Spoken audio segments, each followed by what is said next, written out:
Hi friends, welcome back to the channel. ಸುರಿಯುವ ಮಳೆಯಲ್ಲಿ ಹಳೆ ಗೆಳೆಯನ ಜೊತೆ ನನ್ನ ಗಂಡ ದುಡ್ಡು ಎಂದು ಬರೀ ವಿದೇಶಗಳಿಗೆ ಕೆಲಸಕ್ಕಾಗಿ ಹೋಗುತ್ತಿದ್ದ. ಆದರೆ ಅವನಿಗೆ ಹೆಂಡತಿ ಆಸೆ ಪೂರೈಸುವ ಶಕ್ತಿಯಾಗಲಿ ಆಸೆ ಆಗಲಿ ಎರಡೂ ಇರಲಿಲ್ಲ. ಹೀಗಿರುವಾಗ ಆಕಸ್ಮಿಕವಾಗಿ ನನ್ನ ಮನೆಗೆ ಹಳೆ ಪ್ರೇಮಿ ಬಂದಾಗ ಅವನ ಜೊತೆ ನನ್ನ ಆಟ ಪ್ರಾರಂಭವಾಯಿತು. ಅವನು ನಾನು ಸಾಕು ಎನ್ನುವರೆಗೂ ಕೊಡುತ್ತಲೇ ಇದ್ದ. ನಾನು ಸುಮನ. ನಾನು ಸಿಟಿಯೊಂದರಲ್ಲಿ ವಾಸಿಸುತ್ತಿದ್ದು. ಒಂದು ದಿನ ಮನೆಯಲ್ಲಿ ನಡೆದ ಘಟನೆಯನ್ನು ನಿಮ್ಮ ಬಳಿ ಹೇಳುತ್ತೇನೆ. ನಾನು BEd ಎಲ್ಲ ಮುಗಿಸಿ ಕೊನೆಗೆ ನೌಕರಿ ಸೇರಬೇಕು ಎಂದಾಗಲೇ ನನಗೆ ಮದುವೆ ನಿಶ್ಚಯವಾಯಿತು. ಮನೆಯ ಸಮಸ್ಯೆಯಿಂದ ನಾನು ಸರಿ ಅಂತ ಹೇಳಿ ಮದುವೆ ಮಾಡಿಕೊಂಡೆ. ನನ್ನ ಯಜಮಾನರು ನನ್ನ ಜೊತೆ ಮೊದಲ 3 ವರ್ಷ ಚೆನ್ನಾಗಿಯೇ ಸಿಟಿಯಲ್ಲೇ ಇದ್ದರು. ಇವಾಗ ಅವರಿಗೆ ಪ್ರಮೋಷನ್ ಆಗಿ ವಿದೇಶಕ್ಕೆ ಹೋಗಿ 2 ವರ್ಷ ಆಗಿದೆ. ಇನ್ನು ಅವರು ಹಬ್ಬಕ್ಕೆ ಮಾತ್ರ ಇಲ್ಲಿ ಬಂದು ಹೋಗುತ್ತಾರೆ. ಇನ್ನು ಮನೆಯಲ್ಲಿ ನಾನು ಮತ್ತು ನನ್ನ ಅತ್ತೆ ಮಾವ ಜೊತೆ ಇರುತ್ತೇನೆ. ನಾನು ಅವರ ಜೊತೆ ಆರಾಮಾಗೇ ಇದ್ದೇನೆ. ಆದರೆ ನನಗೆ ಕೆಲವೊಮ್ಮೆ ಒಬ್ಬಂಟಿಯಾಗಿದ್ದೇನೆ ಎಂದು ಎನಿಸುತ್ತದೆ. ಯಾಕಂದರೆ ಸಿಟಿಯಲ್ಲಿ ಎಲ್ಲರೂ ತಮ್ಮ ತಮ್ಮ ಗಂಡನ ಜೊತೆಯಾಗಿ ಅಡ್ಡಾಡುವುದನ್ನು ನೋಡಿದ್ದೇನೆ. ನನಗೆ ಹೊಟ್ಟೆ ಉರಿಯುತ್ತದೆ. ನಾನೇನು ಕರ್ಮ ಮಾಡಿದ್ದೇನೆ ಅಂತ ಕೆಲವೊಮ್ಮೆ ಅಳು ಕೂಡ ಬರುತ್ತೆ. ಅಲ್ಲದೆ ಇನ್ನು ಚಳಿಗಾಲ ಬಂದರೆ ನನ್ನ ಕಷ್ಟ ಯಾರಿಗೂ ಹೇಳುವಂತೆ ಇಲ್ಲ. ಯಾಕಂದರೆ ಒಬ್ಬಂಟಿಯಾಗಿ ಇದ್ದವರಿಗೆ ಮಾತ್ರ ಆ ಕಷ್ಟ ಗೊತ್ತಿರುತ್ತದೆ. ಇನ್ನು ಇದೆಲ್ಲದರ ನಡುವೆ ವರ್ಷ ಪೂರ್ತಿ ನನ್ನ ಯಜಮಾನರು ದೂರ ಇರೋದರಿಂದ ನನಗೆ ಏನು ಮಾಡಬೇಕು ಅಂತ ಗೊತ್ತಾಗದೆ ಮನೆಯಲ್ಲಿದ್ದಾಗ ಕೈ ಕೆಲಸ ಮಾಡುತ್ತಾ ಇದ್ದೆ. ಆದರೆ ಇದೆಲ್ಲ ಹೇಳೋಕೆ ಮಾತ್ರ ಚಂದ. ಆದರೆ ನಿಜವಾಗಿ ಆ ಕೆಲಸ ಮಾಡುವಾಗ ಸಿಗುವ ಸಂತೋಷವೇ ಬೇರೆ. ಇನ್ನು ನನ್ನ ಕಷ್ಟದ ಬಗ್ಗೆ ಯಾರಿಗೂ ಹೇಳುವಂತಿಲ್ಲ. ಹೀಗೆ ನನ್ನ ಜೀವನ ನಡೀತಾ ಇದ್ದಾಗಲೇ ನನ್ನ ಜೀವನದಲ್ಲಿ ಒಂದು ವಿಚಿತ್ರ ಘಟನೆ ನಡೆದೇ ಹೋಯಿತು.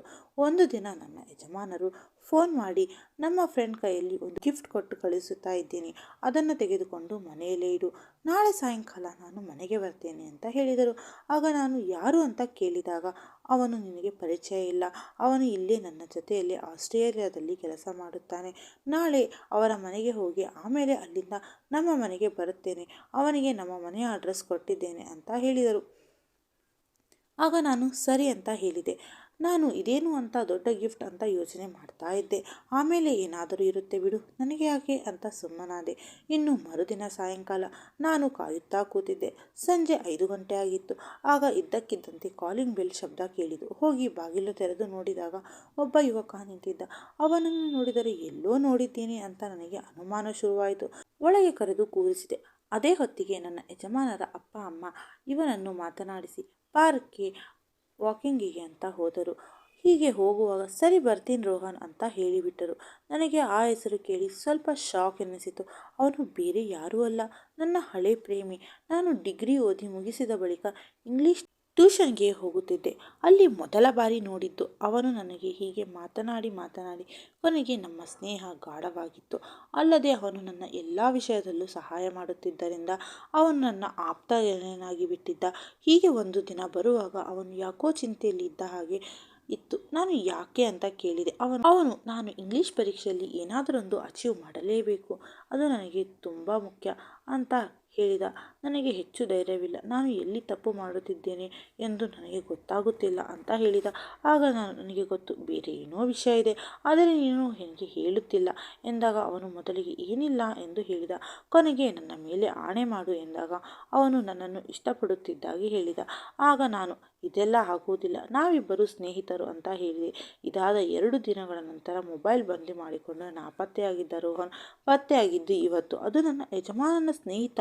ಅದು ಹೇಗೆ ಸಾಧ್ಯ ಅಂತ ಯೋಚಿಸಿದಾಗ, ಅವನು ಯಾಕೆ ಒಳಗೆ ಕರೆಯುವುದಿಲ್ಲವಾ ಹಳೆ ಸ್ನೇಹಿತನನ್ನು ಎಂದು ಕೇಳಿದಾಗ, ನಾನು ಹಾಗೆಲ್ಲ ಅಲ್ಲ ಬಾರೋ ಅಂತ ಹೇಳಿದೆ. ಅವನು ಒಳಗೆ ಬಂದು ಕುಳಿತಿದ್ದ.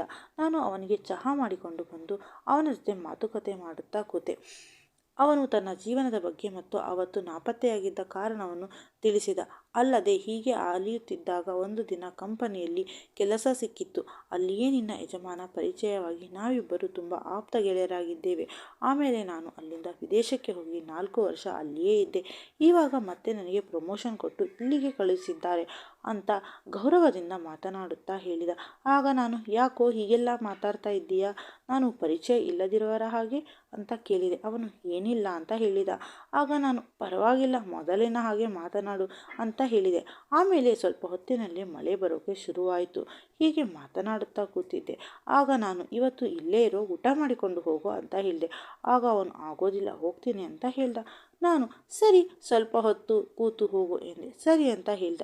ಹೀಗೆ ಕಾಫಿ ತೆಗೆದುಕೊಂಡು ಬಂದು ಆತನಿಗೆ ಕೊಟ್ಟು ಆತನ ಜೊತೆ ಮಾತನಾಡುತ್ತಾ ಇದ್ದಾಗ ನಾನು ಹೇಗಿದೆ ನಿನ್ನ ಜೀವನ ಅಂತ ಕೇಳಿದಾಗ ಅವನು ಸುಮ್ಮನಿದ್ದ. ಯಾಕೋ ಅಂತ ಕೇಳಿದೆ. ಅವನು ಪರವಾಗಿಲ್ಲ, ಹೇಗೋ ನಡೀತಾ ಇದೆ, ಇನ್ನೂ ನನ್ನ ಮದುವೆ ಆಗಿಲ್ಲ, ನಿನ್ನ ಮರೆಯೋಕೆ ಆಗ್ತಾ ಇಲ್ಲ ಅಂತ ಹೇಳಿದ. ಆಗ ನಾನು ಸುಳ್ಳು ಹೇಳಬೇಡ ಎಂದಾಗ ಅವನು ನನ್ನ ಮೇಲೆ ಆಣೆ ಮಾಡಿ ನಿಜ ಅಂತ ಹೇಳಿದ. ಅವನ ಮಾತು ಕೇಳಿ ನನಗೆ ಬೇಜಾರು ಎನಿಸಿತು. ಆಗ ನಾನು ಅವತ್ತು ತಪ್ಪು ಮಾಡಿದೆ, ನಿನ್ನ ಮಾತಿಗೆ ಬೆಲೆ ಕೊಡಬೇಕಾಗಿತ್ತು, ಇಲ್ಲದಿದ್ದರೆ ಈ ಪರಿಸ್ಥಿತಿ ಬರ್ತಾ ಇರಲಿಲ್ಲ ಅಂತ ನನ್ನೆಲ್ಲ ಸಮಸ್ಯೆ ಕಷ್ಟಗಳನ್ನು ಹೇಳಿದೆ. ಆಗ ಅವನು ನಿನ್ನ ಯಜಮಾನನಿಗೆ ಬುದ್ಧಿ ಇಲ್ಲ, ನಿನ್ನ ಬಿಟ್ಟು ವಿದೇಶಕ್ಕೆ ಹೋಗಿದ್ದಾನೆ, ಅವನೊಬ್ಬ ಮೂರ್ಖ ಅಂತ ಹೇಳಿದಾಗ ನನಗೆ ಸಿಟ್ಟು ಬಂದಿತ್ತು. ಆದರೆ ಅವನ ಮಾತು ನಿಜ ಆಗಿತ್ತು. ಆಮೇಲೆ ಅವನು ಬೇರೆ ಕಡೆ ನೋಡುತ್ತಾ ಯಾರಾದರೂ ಹೀಗೆ ಮಾಡ್ತಾರಾ ಅಂತ ಹೇಳಿದ. ಆಗ ನಾನು ನನ್ನ ಜೀವನ ಹೀಗೆ ಇದೆ ಬಿಡು, ಕಷ್ಟದ ಜೀವನ, ನಿನಗೆ ನನಗಿಂತ ಚೆನ್ನಾಗಿರುವ ಒಳ್ಳೆಯವರು ಸಿಗ್ತಾರೆ ಅಂತ ಹೇಳಿದಾಗ ಅವನು ನಿನ್ನ ಯಜಮಾನ ಅದೃಷ್ಟವಂತ, ಅವನಿಗೆ ನೀನು ಸಿಕ್ಕೆ, ಆದರೆ ನನಗೆ ನಿನ್ನಂತಹ ಒಳ್ಳೆಯವಳು ಸಿಗಬೇಕಲ್ಲ ಅಂತ ಸಪ್ಪೆ ಮುಖ ಮಾಡಿದ. ಆಗ ನಾನು ಏನೋ ಅದೃಷ್ಟ ಏನೋ, ಅವನೇ ಈಗ ನನ್ನ ಜೊತೆಯಲ್ಲಿ ಇಲ್ಲ, ಯಾವಾಗಲೂ ದುಡ್ಡು ದುಡ್ಡು ಅಂತ ಇರ್ತಾನೆ ಅಂತ ಹೇಳಿದೆ. ಅವನು ಒಂದು ವೇಳೆ ಅವನ ಜಾಗದಲ್ಲಿ ನಾನು ಇದ್ದರೆ ಒಂದು ಕ್ಷಣವೂ ಬಿಟ್ಟಿರುತ್ತಿರಲಿಲ್ಲ ಅಂತ ನನ್ನ ದುರುಗುಟ್ಟುಕೊಂಡು ನೋಡುತ್ತಾ ಹೇಳಿದ. ನಾನು ಏನು ಮಾಡುತ್ತಿದ್ದೆ ಅವನನ್ನೇ ನೋಡುತ್ತಾ ಕೇಳಿದಾಗ ಅವನು ಆ ಕೆಲಸ ಮಾಡುತ್ತಿದ್ದೆ ಅಂತ ಹೇಳಿದ. ಆಗ ನಾನು ಅದೇನು ಅಂತ ಸ್ವಲ್ಪ ಬಿಡಿಸಿ ಹೇಳು, ಅಥವಾ ಅದನ್ನು ನನ್ನ ಜೊತೆ ಆ ಕೆಲಸ ಮಾಡಿ ತೋರಿಸು ಅಂತ ಕಣ್ಣು ಹೊಡೆದೆ. ಅಲ್ಲಿಗೆ ಅವನಿಗೆ ಎಲ್ಲ ಅರ್ಥವಾಗಿತ್ತು. ನಮ್ಮ ಕಾರ್ಯಕ್ರಮವನ್ನು ಶುರು ಮಾಡಿಕೊಂಡೆವು. ಹೀಗೆ ಹೊರಗಡೆ ಜೋರು ಮಳೆ ಬರುತ್ತಿತ್ತು. ಮನೆಗೆ ಯಾರು ಬರುವ ತೊಂದರೆ ಇರಲಿಲ್ಲ. ಮಳೆ 1-2 ಗಂಟೆಗಳ ಕಾಲ ಸುರಿದ ಕಾರಣ ನಮ್ಮ ಕೆಲಸ ಸರಾಗವಾಗಿ ನಡೆದಿತ್ತು. ಇದು ನನ್ನ ಜೀವನದಲ್ಲಿ ನಾನು ನೆನಪಿಟ್ಟುಕೊಳ್ಳುವಂತಹ ಗಿಫ್ಟ್ ಅವನು ಕೊಟ್ಟು ಹೋಗಿದ್ದ. ಧನ್ಯವಾದಗಳು ವೀಕ್ಷಕರೇ. ಕತೆ ಬಗ್ಗೆ ನಿಮ್ಮ ಅನಿಸಿಕೆನ ಪ್ಲೀಸ್ ಕಮೆಂಟ್ ಮಾಡಿ, ಹಾಗೆ ಚಾನಲ್ನ ಸಬ್ಸ್ಕ್ರೈಬ್ ಮಾಡೋದನ್ನು ಮರೀಲೇಬೇಡಿ. ಮತ್ತೆ ಇನ್ನೊಂದು ಇಂಟ್ರೆಸ್ಟಿಂಗ್ ಕಥೆಯೊಂದಿಗೆ ಬರುತ್ತೇನೆ. ಅಲ್ಲಿಯವರೆಗೂ ಕಾಯ್ತಾ ಇರಿ.